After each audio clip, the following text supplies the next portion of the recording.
What's up, you guys? What's good? Thank you for tuning into my first Mommy Monday. I am super hype. One, that I finally thought of a name. And two, I have a day. I have a day that it's going to be. So if you don't follow me on Snapchat, make sure that you do, because I definitely talked about it today prior to posting this video. But Mondays are going to be Mommy Mondays. So we're going to cover everything that mommies go through. I'm probably going to wander out into a few other things as well, but I'm going to strictly try and keep it specific to my mommies, because as you guys know, I just had a newborn and I went from 2 to 3, you guys. I don't know if I'm going to talk about that today. I'm not talking about that today, but I will touch on that. Things have just changed. So a lot has changed. This pregnancy was very different for me, and this recovery has been even more different, like so different. So I'm going to jump into all of that right now. If you aren't subscribed to my channel, make sure you click that subscribe button wherever it is, and let's just do the damn thing. So I decided to do my 1 week postpartum one because I'm a part of a lot of mommy groups, and I'm realizing the expectations for us post-pregnancy to get back to our pre-pregnancy bodies and look like we did and dress like we did and just maintain ourselves like we did prior to having a baby is extremely high. If you're someone like me, I don't care to go out and not have my face beat. Like, I really don't business if you see me looking raggedy. Like, I just don't care. My husband doesn't mind, therefore I could care less, right? But I also like to beat my face. So the times when I do it, I do it, and you know, your girl looks cute. But the expectation or the pressure I don't feel, and I feel like a lot of moms do. When the women in my group started having their babies, they were all like, what does everybody look like post-pregnancy? Like, this is me 1 week post-pregnancy. When is this weight gonna fall off? And I'm like, it's been 7 days. Like, we carried a baby for 9 months. In 7 days, I don't have very many expectations. With my first 2 pregnancies, my belly was basically gone by day 4. I'm not gonna lie. But with this pregnancy, I actually have dialysis recti, I believe that it's called. And the the third row down of my abdomen, those muscles have separated, like, largely, and I have what looks like a little TP in my belly now. So regardless of my belly going down, where my belly button is, I have like this thing, this point.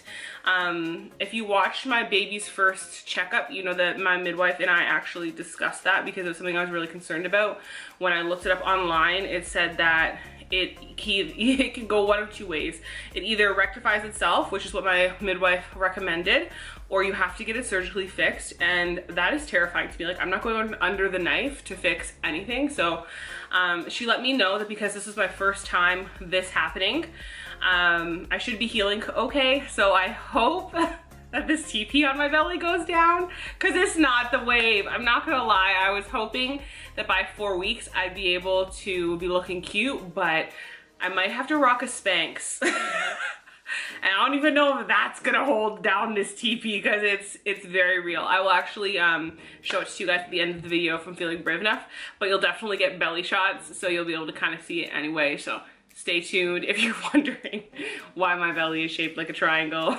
Now you know. So I feel like that's the physical of recovering from having a baby. You obviously have these expectations. I jumped on the scale, I'm not gonna lie, yesterday, yes. So, and that was day 7 for me. So 1 week post baby, I jumped on the scale and I was pleasantly surprised. At the end of my pregnancy, I stopped weighing myself about 2 weeks before I was due. So I'm sure it was a lot more than the number I saw, but the number that I saw was like, whoa, like it scared me from the scale, okay? I wasn't going back on, and at that point I had gained 35 pounds, and I was just like, damn, like the last 6 weeks of my pregnancy, Like I was just putting on weight like nobody's business. And I know that that's normal. I just wasn't expecting it for myself. So I was actually low-key pissed.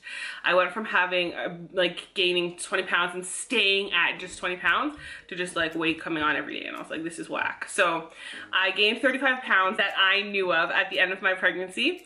And I have 14 more pounds to lose before I am at my pre-pregnancy weight, which was also the lowest weight that I've been for a while. So low-key hype. But in saying that, don't feel pressured to jump on the scale in your first week. Like it's just not, like I want to emphasize so largely how unimportant the scale is and how important your recovery is. And my recovery for this guy was a sick joke.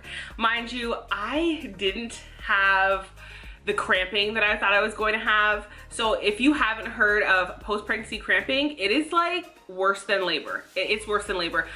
With Eden, I had these cramps and I cried so bad for so many days. I was so scared. Forget labor, forget breastfeeding, forget all your things that you can be afraid of post-pregnancy. This is what I was afraid of. And I had it for 2 days, but I was taking Tylenol and Advil back to back every 4 hours. My midwife said that it was cool to do, so I was doing it. I was popping them drugs and they were a lot more bearable. So I was really happy with that part of my recovery. I also didn't struggle. We're getting into some personal stuff, okay? So fair warning. I also didn't struggle with hemorrhoids this time around. Yo, I was terrified to doo-doo, like so scared. I didn't have to be scared. I didn't have to be scared. That shit just bloop. I was like, hey. Second one, same thing. I was like, yes, we're in the clear. Like I could sell all of my, I have hemorrhoid stuff. I had it ready to go. I have Tux in the fridge already cooled. Like I was ready for the hemorrhoids because those are also no joke. And they were nowhere to be found. I also didn't tear with Coulson. So I didn't have to use like the little bottle when you're peeing. I forget what it's called. It's like a Petri bottle. I might have massacred what it's called, but I didn't have to use that to pee. I'm peeing without it hurting, which like we're just checking shit off at this point. Like when I had to pee with Eden, I was in the shower every time I had to pee, and I'm drinking liter bottles on the regular. Like I pee a lot, so that's a lot of showers, and I didn't have to worry about that either. So yeah, this recovery has been godsend. Now I'm gonna get into though the things that were new to me and more difficult when it came to my recovery. So like I said previously, I had the separation of my abdominal muscles, and I could literally feel all of my organs inside moving back to where they were going. And when I had to sit up, roll, move, really do any kind of motion that requires your abdominal and your back muscles, it was horrible. And I was like, why am I in so much pain? Like this doesn't feel like my uterus. And when I finally asked about it and we figured out what it was, I was just like, no. Like I had it for 4 days straight. I had heating pads on my back and my stomach at all times. Like I was falling asleep with these heating pads. That's how much pain that I was in. And I think that was the roughest part of my recovery with Coulson, not having that strength. So I was stuck in bed until today. Today I had my first outing where I was comfortable and kind of okay to do things and get around, and there was no downtime where I was like, oh my god, I need to take a minute for myself. And it feels so good now to be out and be able to, I don't know, just be in the sun with him and enjoy fresh air. That was the most difficult part of my recovery, and I'm not gonna lie, I feel really, really lucky. This has been, yeah, this has been the easiest recovery. Like I'm weighing pros and cons of like struggling with my abdominal muscles in my back in comparisons to hemorrhoids and tearing, and hemorrhoids and tearing win every time. So I had to be in bed for a lot longer than I wanted, and I had to depend on Kev a lot more than I wanted. I'm very independent. Like I like to do shit for myself. I like to do everything for myself, and to not be able to like get up and like be all up in the kids' face for their morning routines and their night routines and see what Eden's doing and cooking dinner and like be able to clean my house. I was going nuts. So finally the midwife was like, you can go up and down the stairs once a day. And I had to literally say that once a day for the night. And as soon as the nighttime came, I was like, okay, sweep the floor, empty the dishwasher or fill the dishwasher, turn the lights on outside, make sure the doors are locked, like do my like little like obsessive shit. And by the time I was done that, I was done. One night, it was actually so bad that I got chills. I barely made it to our office to get Kevin's blanket because he had a blanket, and then to come up the stairs was the scariest struggle of my life. I got into bed and my teeth were chattering so bad that I woke up Kevin. He was like, are you good? And like I couldn't stop shaking. And I was like, what is happening to me? Like my body is shutting down.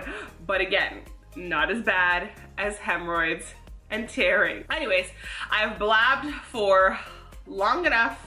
I'm going to do, I think, a 2-week checkup with Coulson and kind of update you guys with my routine. So maybe like a newborn routine with you guys and update you guys with what I've been doing with Coulson. But for myself, my postpartum recovery has overall been really, really good, and I feel really, really lucky to be up and at it 8 days in. Like really, really lucky. So I'm going to, I have like my own personal thing. I don't like people touching my baby. Like I'm very anxious when it comes to going out with him and like exposing him to things. So I would naturally stay inside my home for the first 4 weeks of him being here. And after he hits his 2-week mark, we've decided to start letting people come over and actually meet him, because our immediate family have been the only ones who have met him thus far. That's what I personally do for myself. It kind of takes the pressure off of you and like having everyone over and having to host everybody. And that's something that I take on. Like when I have people over, I feel like I have to host to them, and I couldn't do that in the last 2 weeks. And I'm really happy that I decided to take that time to be like, nah, like you can come over 2 weeks from now. And yeah, it worked for me. Might work for you. Don't be afraid to tell people no. It's your baby, it's your experience, and you have to remember that. Like people have a lot of advice, a lot of things that they want to say throughout pregnancy. Once you have your baby, it only gets worse, and you have to know when to say no. So I, with my kids, don't play. Like I have no issue saying no when it comes to anything. So we took our 2 weeks and I got to enjoy my time with my baby, just us and our family. And the madness is about to begin. So I will see you guys in our next Mummy Mondays. Stay tuned for the belly shots. Toodles. So this is my current belly situation. I guess I'm wearing a halter top, but like you can see here, my belly is normal and it just kind of tapers out. And then this is just fatness, but like I have this TP thing going on, and I don't know when it's gonna go, but we gonna have to deal with it. 7 days, you guys. 7 days, your girl can't complain.